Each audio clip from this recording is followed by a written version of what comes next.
Hello friends, my name is IB Kumar. Welcome back to this channel. और मैं आ चुका हूँ आपके लिए एक न्यू वीडियो लेके, जिसमें हम बढ़ेंगे नॉर्मलाइजेशन को आगे। नॉर्मलाइजेशन हमने लास्ट वीडियो में देखा था और नॉर्मलाइजेशन में हमने बहुत सारी चीज़ें सीखी थी कि नॉर्मलाइजेशन है क्या, और हमने सीखा था उसके बेनिफिट्स क्या हैं, और बहुत सारे एग्जांपल्स डिस्कस किए थे। अगर आपने ये वीडियो मिस कर दिया है तो आपको मैं यहाँ पर लिंक दे रहा हूँ, आप देख सकते हैं, या डिस्क्रिप्शन में भी मैं लिंक डाल दूँगा, आप देख सकते हैं।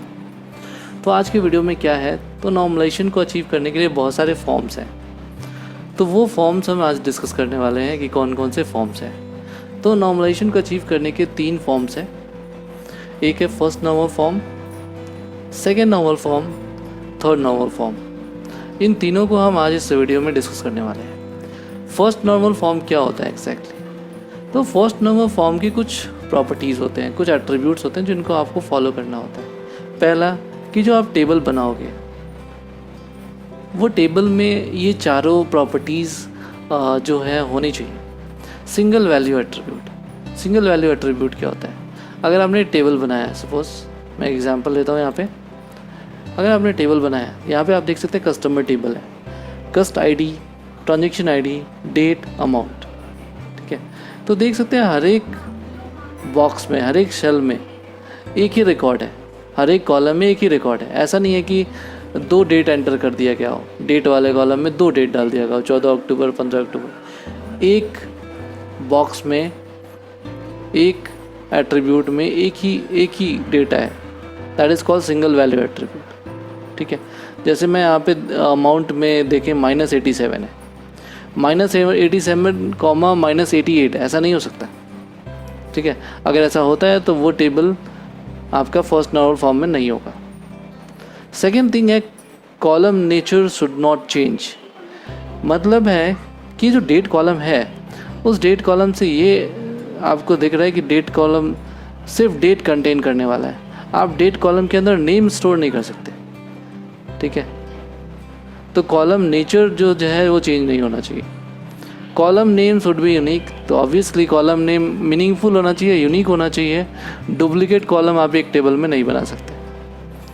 और फोर्थ है कि आप रिकॉर्ड को किसी भी ऑर्डर में इंसर्ट कर सकते हो, कोई उसका ऑर्डर नहीं है। जैसे आप देखो कस्टमर ID 11 यहाँ पे एंटर्ड है, फिर कस्टमर ID 2, फिर 3। मैं 3 वाले कस्टमर ID को भी ऊपर कर सकता हूँ, कस्टमर ट्रांजेक्शन्स को, 3 वाले कस्टमर रिकॉर्ड्स को मैं ऊपर कर सकता हूँ, 2 को नीचे कर सकता हूँ। यानी यहाँ पे ऑर्डर से कोई मतलब नहीं है। तो अगर आपका टेबल, जो टेबल आपने बनाया है, वो इन चारों एट्रीब्यूट, चारों प्रॉपर्टीज़ को फॉलो करता है, यानी कि आपका टेबल फर्स्ट नॉर्मल फॉर्म में है। ठीक है, तो आई होप आपको ये फर्स्ट नॉर्मल फॉर्म बहुत अच्छे से समझ में आ गया होगा। तो अब आते हैं हम सेकेंड नॉर्मल फॉर्म पे। सेकेंड नॉर्मल फॉर्म एग्जैक्टली है क्या? ठीक है, तो सेकेंड नॉर्मल फॉर्म के टेबल, एक्चुअली ये टेबल डिज़ाइन टेक्निक है। नॉर्मल फॉर्म क्या है? You can design a table in a different forms. तो उसमें एक फर्स्ट नॉर्मल फॉर्म अभी डिस्कस किया, अब आते हैं सेकेंड नॉर्मल फॉर्म पे। सेकेंड नॉर्मल फॉर्म में पहला प्रॉपर्टी है table should be in first normal form. यानी टेबल, तो पहले तो आपका टेबल फर्स्ट नॉर्मल फॉर्म के सारे प्रॉपर्टीज़ को फॉलो करना चाहिए। ठीक है, then second is no partial dependency. तो ये क्या होती है पार्शियल डिपेंडेंसी, अभी देखते हैं एक टेबल के एग्जांपल से। ठीक है, तो यहाँ पे आप एक टेबल को देखिए, ये टेबल आपके सामने है। इस टेबल में क्या है? स्कोर ID है, रोल है, कोर्स ID है, मार्क्स है, कोर्स है, टीचर है। ठीक है, अब ये टेबल जो है अभी यूनिकली डेटा स्टोर करके रखा हुआ है इसमें। यस, ये बिल्कुल फर्स्ट नॉर्मल फॉर्म में है। ठीक है, तो फर्स्ट नॉर्मल फॉर्म में अगर है डेटा, तो अब सेकेंड नॉर्मल फॉर्म में क्या चाहिए? तो सेकेंड नॉर्मल फॉर्म में हमने देखा कि नो पार्शियल डिपेंडेंसी होनी चाहिए। पहले तो टेबल फर्स्ट नॉर्मल फॉर्म में होना चाहिए, एंड द सेकेंड, टेबल में पार्शियल डिपेंडेंसी नहीं होनी चाहिए। तो यहाँ पे थोड़ा ध्यान से देखें, जो रोल नंबर है 110, ठीक है, वो इंडिकेट कर रहा है इंटायरली रो को। ठीक है, स्टूडेंट ID, स्टूडेंट का कोर्स ID क्या है, स्टूडेंट का मार्क्स क्या है, स्टूडेंट का कोर्स क्या है, टीचर क्या है। ठीक है, तो यहाँ पे जो टीचर का नाम है वो किस पे डिपेंड करता है? कोर्स पे। पार्शियल डिपेंडेंसी है हमारे टेबल में, तो हमें क्या करना है? इस पार्शियल डिपेंडेंसी को हटाना है। ठीक है, तभी आपका टेबल सेकेंड नॉर्मल फॉर्म में आ पाएगा। ठीक है। तो कैसे हटाना है तो आप यहाँ पे एग्जाम्पल में देख लें। नीचे मैंने 2 टेबल में ब्रेक कर दिया है ऊपर वाले टेबल को। कैसे? एक कोर्स टेबल में कोर्स आईडी, कोर्स और टीचर, यानी कोर्स और टीचर को मैंने एक टेबल में दे दिया, उनका एक कोर्स आईडी दे दिया। एक मार्क्स टेबल बनाया जिसमें score ID, roll number, course ID और मार्क्स दे दिया। ठीक है, ये कोर्स आईडी वही है जो कोर्स टेबल का है। तो इससे हमें हम ये देखना है कि हमें ये टेबल को, पहला जो ऊपर टेबल आपको दिख रहा है उसे सेकंड नॉर्मल फॉर्म में कैसे बनाएं। तो पहले तो उसे फर्स्ट नॉर्मल फॉर्म में लाना पड़ेगा। तो फर्स्ट नॉर्मल फॉर्म में है ही पहले से ये। मैंने उस टेबल को 2 भाग में ब्रेक कर दिया, 2 टेबल्स बना दिए उसी टेबल से, एक कोर्स टेबल, एक मार्क्स टेबल। ठीक है, कोर्स टेबल में हमने कोर्स का रिकॉर्ड, मतलब कोर्स नेम और टीचर्स का रिकॉर्ड रख दिया, और मार्क्स में हमने मार्क्स कोर्स आईडी दे दी। ठीक है, तो अब आपका टेबल जो है इसमें हमने पार्शियल डिपेंडेंसी हटा दी है। तो आपका टेबल जो मार्क्स टेबल आपको दिख रहा है वो टेबल एक सेकेंड नॉर्मल फॉर्म में है। ठीक है, तो आई होप आपको ये चीज़ें समझ में आ रही है। राइट, तो आते हैं हम थर्ड नॉर्मल फॉर्म में डिस्कस करते हैं। थर्ड नॉर्मल फॉर्म क्या है? तो पहला तो आपका टेबल सेकेंड नॉर्मल फॉर्म में होना चाहिए, और फिर एक यहाँ पे चीज़, सेकेंड प्रॉपर्टी क्या है थर्ड नॉर्मल फॉर्म के टेबल की, कि should not have transitive dependency. ये क्या है? ट्रांजिटिव डिपेंडेंसी क्या होती है? तो इसके एग्जांपल से समझते हैं। यहाँ पे मैंने एक डिफरेंट टेबल लिया है, ऑथर नाम का टेबल। ऑथर नाम का टेबल आप टॉप पे देख सकते हैं।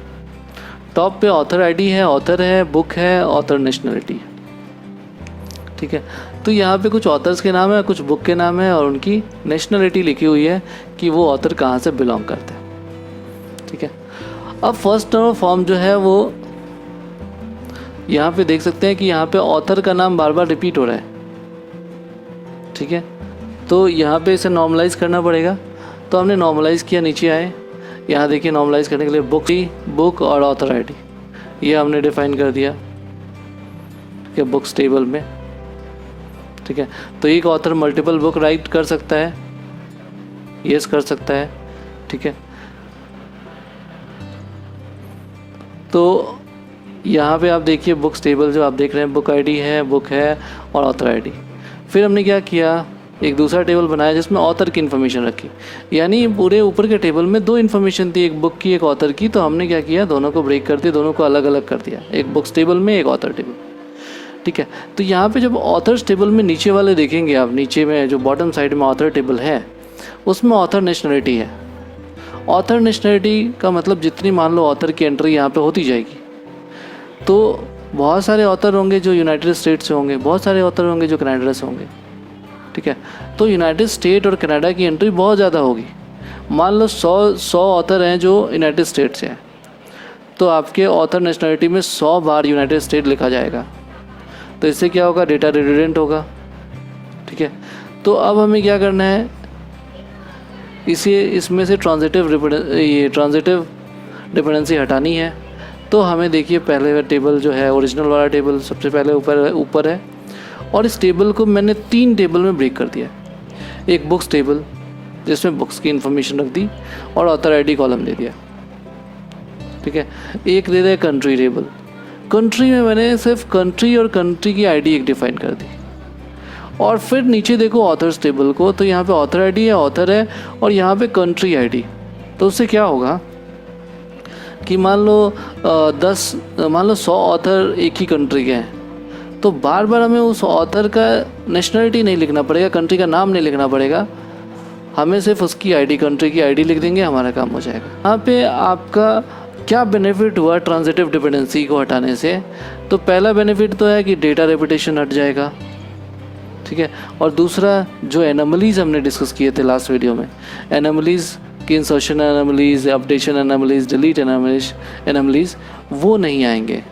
ठीक है, जिससे आपका जो टेबल है कम से कम साइज़ में बहुत ज़्यादा डेटा स्टोर कर सकता है। ठीक है, तो आज के वीडियो में ये थे नॉर्मल फॉर्म्स।